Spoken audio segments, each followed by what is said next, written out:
Presidente del Consiglio Conte si è dimesso, in queste ore è partita la caccia ai responsabili. Fedriga, uno spettacolo triste, non adatto a un paese in piena pandemia con una crisi da affrontare. Le attività motorie vanno svolte nel comune di residenza, per gli sport invece è consentito spostarsi solo se non è possibile farli nei propri comuni. Dal prefetto via libera allo sci di alpinismo, no alle ciaspolate. In 10 mesi i padiglioni della Fiera di Udine possono essere pronti per ospitare gli studenti delle superiori che non hanno spazio in città. Oggi incontro con i dirigenti, i progetti ci sono, pure i fondi. Il premio Nonino slitta ancora, appuntamento al 2022 causa emergenza sanitaria. Lo spirito dell'evento sta nell'incontro tra giuria, premiati ed ospiti, fa sapere la famiglia. 2 nuovi membri in giuria. Il presidente regionale del CONI, Brandolin, attacca il governo sulla gestione del caso della libertà del Comitato Olimpico. Salvaguardati gli atleti, ma resta la figuraccia internazionale.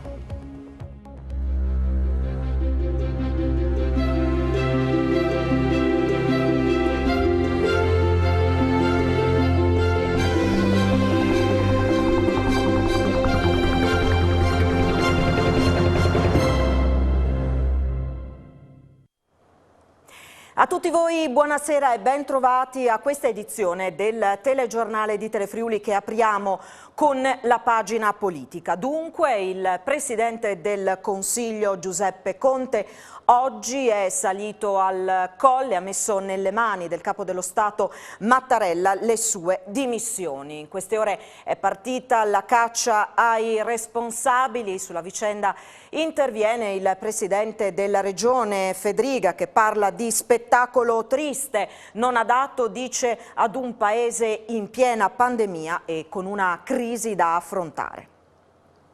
Il Presidente della Repubblica Sergio Mattarella ha ricevuto questa mattina al Palazzo del Quirinale il Presidente del Consiglio dei Ministri, professor avvocato Giuseppe Conte, il quale ha rassegnato le dimissioni del governo da lui presieduto. Si chiude qua, dopo poco più di un anno, l'esperienza del Conte bis. Il governo subentrato il 5 settembre del 2019 al primo Conte, supportato nella prima avventura da una maggioranza di centrodestra, mentre nella seconda di centrosinistra.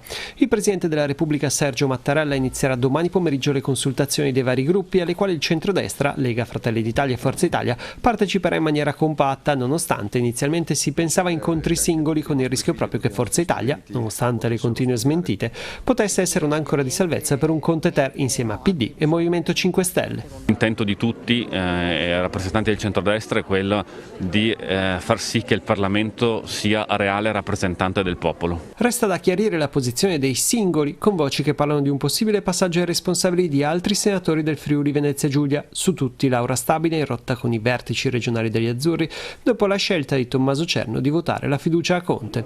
Scettico in ogni caso Fedriga su un ritorno dell'avvocato del popolo a Palazzo Chigi. Insomma, mi sembra che siamo veramente di fronte a un triste spettacolo per il Paese. In mezzo a una pandemia, in mezzo a una crisi economica che si percuoterà da qui ai prossimi anni in modo drammatico, l'unica possibilità di nascita del Conte Ter è la possibilità di ridiscutere i ministeri e i sottosegretari. Cioè, se il problema del Parlamento in questo momento è avere più posti per uno o per l'altro, per ministri e sottosegretari, io penso sia un problema vero per questo Paese. E sulla crisi di governo interviene anche il segretario della CGIL del Friuli Venezia Giulia, William Pezzetta. Le dimissioni del Premier Conte siano l'occasione, dice, per cercare un sostegno più ampio su un programma di governo che abbia come assoluta priorità la gestione dell'emergenza sanitaria e il varo del piano per i 300 miliardi del Recovery Fund, senza cedere alla tentazione di una crisi al buio o a un ricorso alle urne, il cui unico effetto certo sarebbe quello di far perdere al Paese tempo e risorse vitali. La scelta di salire al Colle, continua Pezzetta, è la presa d'atto di una maggioranza troppo risicata per poter gestire questa fase dell'emergenza, una fase che è quella cruciale soprattutto sul versante economico. La situazione che si è aperta per Pezzetta deve essere quindi un richiamo al senso di responsabilità di tutte le forze politiche. E ancora, è arrivato il tempo di fare chiarezza, credo si sia finalmente imboccata la strada giusta, commenta così il presidente di Confartigianato Graziano Tilatti la crisi di governo in atto a Roma. L'importante ora è che non ci si accontenti di numeri risicati che non garantiscono stabilità, afferma, ma che si trovi una maggioranza ben definita, in grado di affrontare con determinazione le due partite epocali che ci troviamo a giocare, quella contro la pandemia e quella sul Recovery Fund. Sbagliare non è consentito, o questa maggioranza, prosegue Tilatti, si trova o si restituisca la parola agli elettori. Abbiamo perso abbastanza tempo a occuparci di divisioni, di responsabili e costruttori. Ora bisogna andare avanti uniti e determinati, cosa che solo una maggioranza forte può fare. Le attività motorie devono essere svolte nel proprio comune di residenza. Per gli sport è consentito spostarsi, ma solo se quelle attività non possono essere svolte nel comune di residenza. Un tema questo che ha sollevato molti dubbi e perplessità nei cittadini. Abbiamo sentito a tal proposito il prefetto di Trieste Valenti, che fa chiarezza, via libera ad andare in montagna, ma solo per lo sci di alpinismo, no alle ciaspolate. Sì allo sci di fondo, no alle passeggiate in montagna. Il prefetto di Trieste, Valerio Valenti, dopo il confronto con la regione Friuli Venezia Giulia e sulla base delle interpretazioni delle regioni contigue e dell'orientamento verbale fornito dal Ministero dell'Interno, ha confermato la possibilità di andare in montagna solo per svolgere quelle attività sportive che non si possono praticare nel proprio comune. In pratica lo sci è ammesso, chiaramente non la discesa in quanto gli impianti sono ancora chiusi sulla base delle norme nazionali, ma non le passeggiate che si possono svolgere anche nei pressi del proprio comune. Attenzione, è possibile anche pernottare negli alberghi, a patto però che non lo si faccia per turismo, ma solo ed esclusivamente per l'attività sciistica e o quella sportiva. Semplificando ancora, le attività motorie devono necessariamente essere svolte nel comune di residenza o in quelli limitrofi fino a un massimo di 30 km se non vi sono gli impianti adeguati nella propria città. Le ciaspolate, molto di moda in questo periodo, vengono considerate come attività motoria e dunque, attenzione, non sono consentite.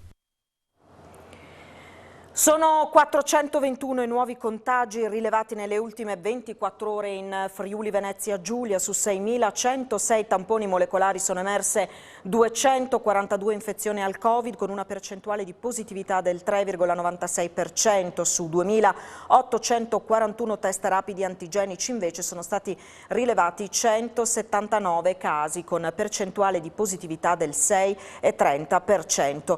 Scendono le persone in isolamento in regione. Oggi 10.758, stabile il numero di ricoveri nelle strutture sanitarie, 64 in terapia intensiva, 668 in altri reparti. I decessi registrati oggi sono 19, cui si aggiungono altri 14 morti con Covid, morti che risalgono a prima del 19 gennaio. Il numero complessivo delle vittime di Covid in regione dall'inizio della pandemia è di 2.299 persone.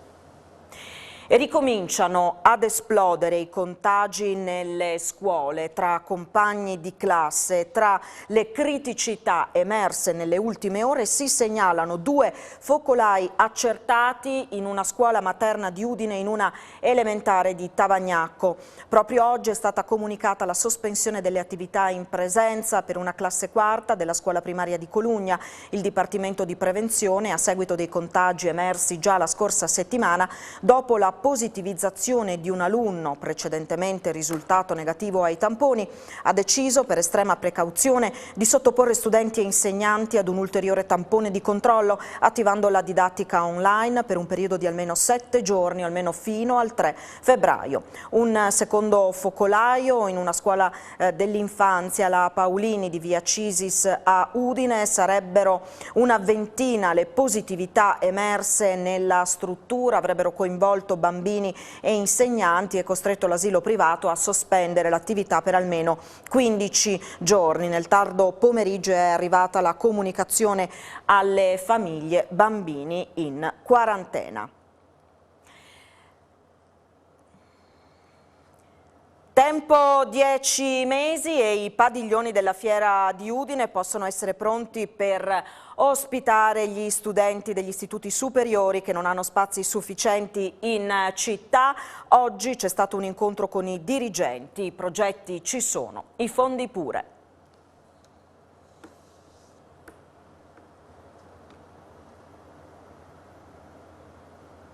Gorizia Fiere apre le porte al mondo della scuola. L'ente ha progetti praticamente pronti, fondi a disposizione, parte dei 10 milioni recentemente sbloccati e cantieri già aperti. Tempo 10 mesi e i padiglioni possono essere pronti per ospitare gli studenti degli istituti superiori del capoluogo friulano.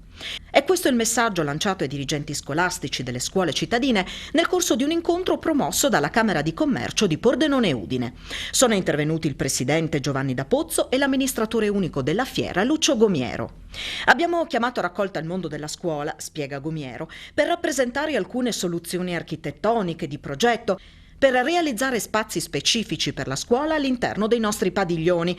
Ci siamo mossi come sistema per presentare una visione nuova. Si è trattato di un incontro tecnico, continua, per illustrare idee e piani pronti che attendono solo incontri finali con gli istituti interessati, gli stessi che vorremmo coinvolgere direttamente nell'ultimo miglio della progettazione. Gomiero riferisce che l'incontro è stato organizzato per la presentazione dell'offerta tecnica e che si lavora di concerto con l'EDR e gli assessorati regionali competenti. Proprio una settimana fa, nell'illustrare le strategie per il futuro della fiera, in Camera di Commercio a Udine si era parlato del progetto di trasformare i padiglioni 2, 3 e 4 in campus scolastico e formativo per far fronte al fabbisogno di spazi per gli istituti secondari superiori della città. È stata una bella sorpresa che la Camera di Commercio abbia pensato a questa soluzione di un polo polifunzionale, riferisce Andrea Carletti, dirigente dell'Isis Malignani di Udine, presente all'incontro. Si tratta sicuramente di un passo in avanti rispetto al tema della disponibilità di spazi per gli istituti, continua. Rimane da discutere l'inserimento del piano nel contesto urbanistico, con riferimento anche alla questione dei trasporti, ma certamente, conclude, si tratta di un progetto interessante. Le danze, insomma, sono aperte, sul tavolo alcune suggestioni per un futuro da costruire. Se le vaccinazioni vanno a rilento in Friuli Venezia Giulia a causa dei ritardi della Pfizer, c'è un pezzetto di regione dove le iniezioni procedono a ritmi serrati. Si tratta della base di Aviano, dove è appena partita la nuova fase di immunizzazione per gli americani, previste 500 dosi al giorno con le fiale di Moderna. Mentre in Friuli Venezia Giulia i vaccini Pfizer scarseggiano, in attesa che le dosi promesse vengano recapitate agli ospedali del territorio, c'è un pezzo di Friuli dove le inoculazioni procedono a ritmi serrati. Si tratta della base di Aviano, dove all'interno dell'aeroporto Pagliano e Gori è ospitato il 31esimo Fighter Wing dell'aviazione americana. In base è da poco iniziata la fase B1 della distribuzione del vaccino anti-Covid dell'azienda Moderna. Come spiega il maggiore Natascia Trozzolo, questo è il primo grande passo. L'attesa è che siano almeno 500 le persone che riceveranno il vaccino ogni giorno, un numero molto elevato se paragonato alla primissima fase, avviata dopo il 7 gennaio, nella quale le vaccinazioni erano state 300 la settimana. Secondo il capo della sicurezza, il tenente colonnello Daniel O'Neill, la speranza è che questo vaccino dia sollievo e un po' di pace agli americani che operano dentro alla base e a coloro che stanno lavorando da casa con le proprie famiglie. Intanto, nella struttura militare, gli studenti delle superiori procedono con la didattica a distanza, in attesa di una ripresa in presenza dalla prossima settimana come per tutto il Friuli Venezia Giulia. I ragazzi delle medie invece sono da poco tornati sui banchi dell'Aviano Middle High School. Il preside della scuola, Ken Harvey, parlando delle precauzioni che lo staff ha preso per rimanere in sicurezza durante la pandemia, spiega che i locali sono stati costantemente igienizzati durante il periodo di assenza dei ragazzi e lo saranno anche ora che gli alunni sono tornati in classe. Indossare la mascherina e la continua ripetuta igienizzazione delle mani sono obbligatori durante le lezioni e gli insegnanti stanno cercando di dare comunque segnali di normalità, come racconta la professoressa Janelle May. L'insegnante evidenzia come, nonostante la situazione sanitaria, scuola e professori stiano cercando di non stravolgere troppo il programma. Il circuito UC Cinemas mette a disposizione delle autorità sanitarie le sale di proiezione di Fiume Veneto e Villesse come spazi per la gestione in sicurezza delle vaccinazioni. Il gruppo, che in Italia conta 42 strutture multiplex, sta contattando le autorità sanitarie regionali e locali per aprire loro le multisala del circuito. Si tratta, fa sapere UC Cinemas, di sale spaziose, arieggiate, condizionate, messe in sicurezza per l'apertura avvenuta in estate ed ora chiuse al pubblico. Le sale sono state organizzate per controllare i flussi di accesso e di uscita, così da evitare assembramenti, per garantire il distanziamento sociale, e dispongono delle capacità elettriche necessarie per gestire la cura dei pazienti e fornire l'energia richiesta dai congelatori per il mantenimento dei vaccini. Al momento nessuna richiesta ufficiale è arrivata a Trieste, all'attenzione del vicepresidente con delega alla salute Riccardo Riccardi. Le strutture dispongono di 7 sale a Villesse, all'interno del centro commerciale Tiare, e 9 a Fiume Veneto. Attivo da oggi un nuovo punto tamponi Covid drive-in per le comunità di Corno di Rosazzo, Manzano, Premariacco e San Giovanni al Natisone. Accordo tra 10 medici di base, 4 dei quali di Corno di Rosazzo, per l'attivazione di un nuovo punto drive-in per tamponi Covid per i cittadini dei comuni di Premariacco, Manzano, San Giovanni al Natisone e Corno di Rosazzo. Il servizio ha preso avvio oggi e funzionerà fino alla fine di febbraio nelle giornate di martedì e giovedì dalle 13 alle 15. I medici di famiglia saranno presenti sempre in 2, alternandosi tra loro, per eseguire i tamponi ai loro assistiti che manifestino sintomi o per i quali sia comunque necessario eseguire l'esame. L'area è stata messa a disposizione dall'amministrazione comunale di San Giovanni al Natisone, guidata dal sindaco Carlo Pali. Si trova nella zona del polisportivo tra la palestra e la pista di patinaggio. Il drive-in, che servirà a un bacino di circa 20.000 residenti, è stato allestito dai volontari di Protezione Civile di San Giovanni al Natisone, coordinati da Andrea Grasso e dai membri dell'associazione FRAIS. La cronaca: negli ultimi mesi i militari della Guardia di Finanza del capoluogo carnico hanno sequestrato, a seguito di più controlli eseguiti lungo l'autostrada A23 all'altezza di Ugovizza, nel comune di Malborghetto Valbruna, 6 camion cisterna provenienti dall'Austria che trasportavano prodotto petrolifero in violazione delle imposte sia accisa che IVA. Si tratta di gasolio e benzina per circa 150.000 kg in tutto. I mezzi sono depositati in un'officina di Tolmezzo. Tutti gli autisti dei mezzi pesanti fermati sono stati denunciati. Le indagini sono coordinate dalla Procura della Repubblica di Udine. Un vero e proprio scempio è stato scoperto nei campi di Cussignacco a Udine, a pochi metri dalla zona artigianale. Questa mattina, dopo la segnalazione di un residente, il personale del nucleo ambientale della polizia locale ha scoperto una montagna di rifiuti scaricati illegalmente tra via Tessitori e via Adria, non lontano dal centro raccolta di via Stiria. Tra i rifiuti e i sacchi neri della discarica abusiva, gli agenti della municipale hanno osservato in particolare scarti di pannelli isolanti, imballaggi, collante per edilizia, elementi di lana di roccia, diversi contenitori in plastica e tubi di gomma. Un uomo di 86 anni è scivolato sul ghiaccio questa mattina lungo una strada di Treppoli Gosullo, paese dove risiede. È stato soccorso dal personale di un'ambulanza che l'ha portato in ospedale, dove gli è stata riscontrata una frattura alla gamba. Sul posto sono intervenuti anche i carabinieri.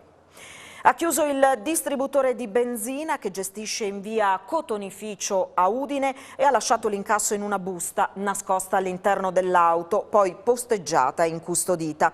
Al rientro, nella tarda serata di ieri, si è accorta che i malviventi avevano forzato la portiera e rubato i soldi, circa 2.500 euro. Ha chiamato il 112, sul posto sono intervenuti i carabinieri della stazione di Campoformino. Indagano i colleghi di Feletto Umberto, cui la donna, che vive nella Bassa Friulana, si è rivolta per sporgere denuncia.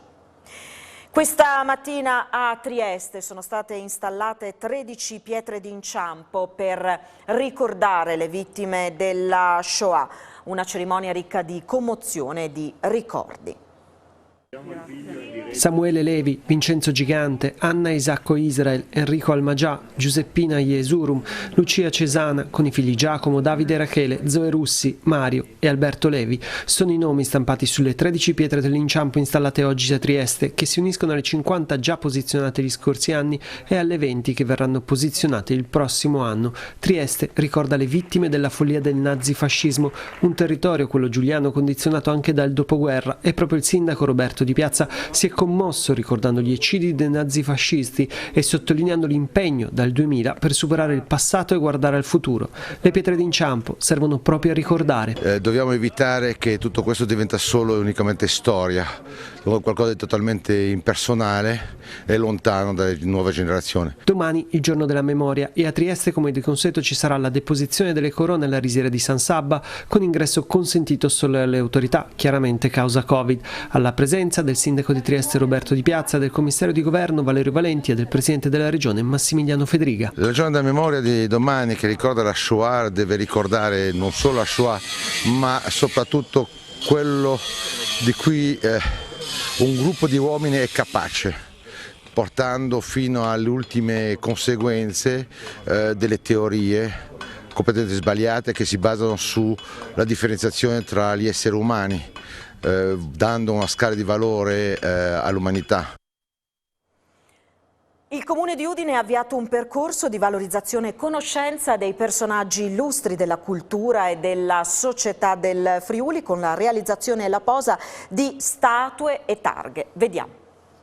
Il progetto di creare una statua dedicata a Carlos Gorlón, per la cui realizzazione è stato bandito un concorso e che dovrebbe essere posta nelle vicinanze della biblioteca Ioppi, è il primo di una serie di interventi in città previsti dall'amministrazione comunale di Udine nell'ambito di un percorso di valorizzazione e conoscenza dei personaggi illustri della cultura e della società del Friuli.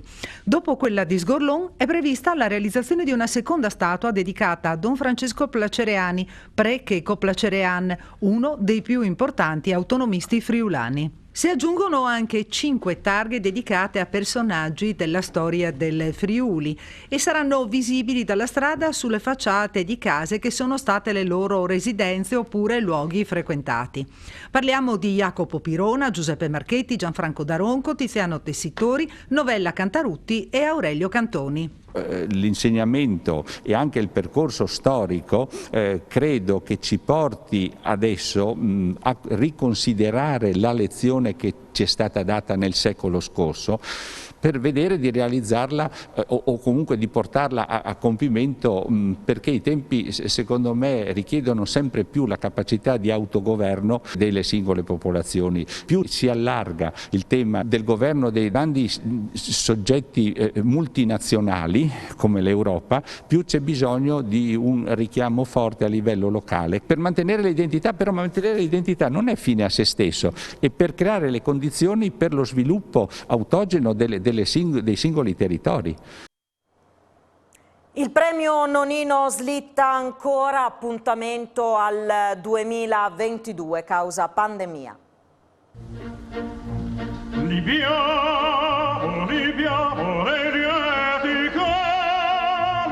Chi l'ultimo sabato di gennaio frequenta le distillerie Nonino di Percoto sa che l'atmosfera che si vive in questa giornata non può essere riprodotta da remoto. Quando gli alambicchi si aprono, si inizia a respirare il profumo della tradizione che si nutre della convivialità e non viaggia nel web. L'emergenza sanitaria ha spinto la famiglia di distillatori friulani a far slittare di un altro anno la cerimonia di consegna dei premi Nonino, 45esimo anno, già rimandata nel 2020 per l'impegno concomitante di Giannola, Elisabetta e Francesca a San Francisco, dove l'azienda è stata insignita del premio Spirit Brand Distilleria dell'anno 2019. L'appuntamento è rimandato al 2022. Una componente essenziale del premio Nonino consiste nell'incontro reale tra giurati, premiati, ospiti per condividere i valori per cui è nato il premio, fa sapere la famiglia. Abbiamo perciò unanimemente deciso di posticipare l'evento a sabato 29 gennaio 2022 piuttosto che inevitabilmente impoverirlo nell'incontro virtuale online. Il 30 gennaio, giornata nella quale avrebbe dovuto svolgersi la cerimonia, la famiglia sui propri canali web e social proporrà alle 11:30 un videomessaggio di saluto agli amici del premio, al quale parteciperanno membri della giuria e premiati, oltre alla famiglia. Giuria che si arricchisce di 2 nuovi membri, Suad Amiri, architetto e scrittrice palestinese, e Giorgio Agamben, filosofo e scrittore, che hanno ricevuto a percoto un riconoscimento rispettivamente nel 2014 e nel 2018. Le idee che hanno ispirato coloro che hanno fondato il premio 45 anni fa, afferma Agamben, sono oggi minacciate da una follia che sembra voler cancellare tutto ciò che rende la vita degna di essere vissuta: il contatto immediato con gli altri esseri umani, lo sguardo posato sui loro volti, la memoria e le feste celebrate gioiosamente insieme. C'è voluta una pandemia, commenta Suad Amiri, per capire la reale importanza di madre natura, di far rivivere, di prendersi cura, di far crescere le specie, ma anche di affrontare questioni importanti come il riscaldamento globale e l'ambiente, valori, conclude, che sono tutti incorporati nel premio Nonino. La Giunta Comunale di Udine prevede un intervento di 131.000 euro per la valorizzazione dei parchi del Torre e del Cormor. La Giunta Comunale ha deciso di valorizzare i 2 parchi cittadini, il Parco del Torre e il Parco del Cormor, arricchendoli di essenze arboree nostrane. Si tratta di sistemare praticamente alcune strade laterali che attualmente non sono accessibili, più l'aggiunta di alberi di essenze arboree friulane che contraddistinguono un po' il nostro essere e che permettono anche ai ragazzi, ma soprattutto alle scuole e anche agli amanti della natura, di poter avere un confronto diretto con le nuove essenze arboree. In più i prati stabili, che vogliamo valorizzarli, e soprattutto anche quanto riguarda la sistemazione generale di alcuni passaggi. Il progetto costa sui 131.000 euro, la richiesta di oggi in giunta è quella alla Regione: se arrivano dei soldi ci aiuterebbero a completare questo progetto. Dovremmo riuscire ad ottenerlo e questo va ad accelerare i tempi anche per la fruizione proprio dei 2 parchi, che intendiamo comunque collegarli nel futuro. Scadono il 15 febbraio i termini per la partecipazione al bando della Caritas di Udine che riguarda il servizio civile universale. Si tratta in particolare di un progetto in Etiopia. Scopriamone qualcosa in più. Sono 7 per Udine e 4 per l'Etiopia. I ragazzi che possono partecipare al servizio civile universale, il suo bando scadrà il 15 di febbraio. Praticamente si tratta di un bando che è proposto dalla Caritas. Entreranno in 4 progetti diversi per 4 posti, appunto, in collaborazione con l'MCS, che è l'Endiber Catholic Secretary, che sostanzialmente è simile alla Caritas nostra. Uno sarà impiegato in progetti di sviluppo rurale sul territorio, un altro sarà impegnato in una scuola professionale e un terzo parteciperà a una farmacia centralizzata al servizio delle 9 cliniche e dei 2 ospedali della diocesi, e il quarto invece collaborerà col personale dell'MCS in un studentato femminile per l'animazione appunto e la gestione di questa struttura. Udine prevede 2 progetti, uno sul disagio adulto con 5 posti suddivisi tra il dormitorio, la mensa e una comunità di accoglienza Paderno di Udine, e 2 sulla cittadinanza globale. Per maggiore informazione, anche perché essendo in loco c'è la possibilità di venire a vedere dal vivo, si trova su www.caritasudine.it. Io incontro personalmente i ragazzi e faccio fare anche una guida, ma la cosa bella è che noi cresciamo insieme a questi ragazzi e quindi più sono disponibili, più sono aperti al confronto, alla messa in gioco, più aiutano noi stessi a svecchiarci nei nostri servizi. È arrivata in extremis all'ultimo Consiglio dei Ministri la riforma del mondo dello sport che salva il CONI dopo 2 anni di braccio di ferro. Il Comitato Olimpico Internazionale aveva minacciato l'Italia che se l'autonomia del CONI dal governo non fosse stata ristabilita, la Federazione Nazionale sarebbe stata sospesa. Gli atleti ora potranno partecipare liberamente alle Olimpiadi con il tricolore, ma la vicenda è ben lontana dall'esaurirsi. Una figuraccia internazionale per il presidente del CONI del Friuli Venezia Giulia, Brandolin. Torniamo su un tema caldo, quello dell'autonomia del CONI. Si è salvata la faccia oggi.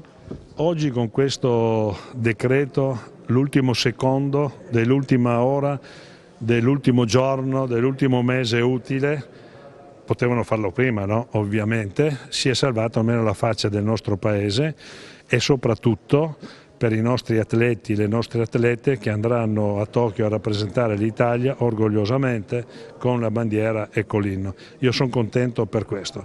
Per quanto riguarda invece tutta la confusione che questa pseudo riforma dello sport è stata fatta, rimane tale per quanto riguarda ruoli, competenze eccetera. Vedremo col nuovo governo. Mi auguro che un nuovo ministro dello sport e non contro lo sport come è stato Spadafora si possa risolvere questo problema.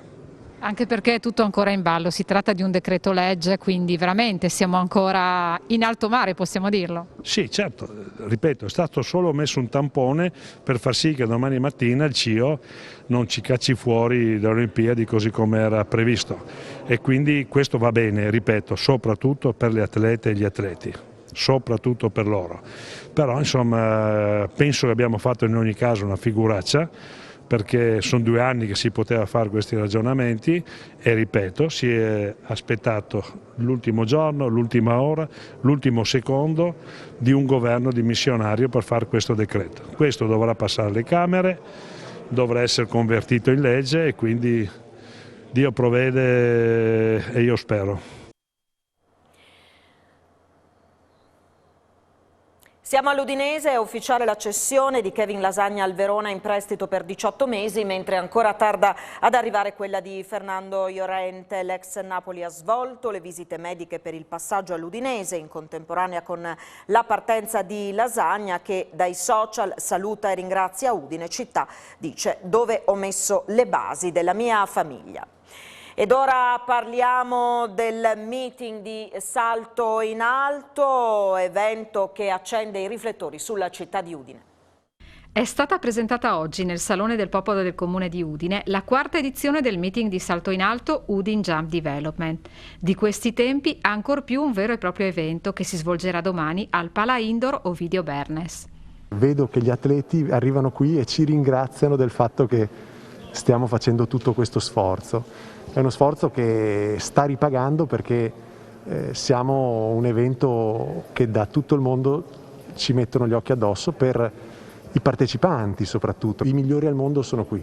E io sono contento di aver chiamato questo meeting Udine Jump Development perché ci sia la parola Udine in friulano e anche perché l'ho voluto chiamare il meeting d'Italia perché insomma in qualche modo questi atleti sanno che vengono in Italia e trovano un'accoglienza anche enogastronomica, come si dice in qualche caso, importante. Oggi essere qui e vedere che la tenacia, la buona volontà, ma soprattutto anche l'esperienza e il percorso che questi atleti hanno diciamo, beneficiato, oggi ci portano a questo risultato che è comunque un meeting internazionale, l'unico che si tiene e di notevole rilevanza. Come comune abbiamo partecipato a quello che poteva essere la parte organizzativa, quindi ci siamo assolutamente prodigati a dare tutto quello che è il necessario come strutture e quant'altro.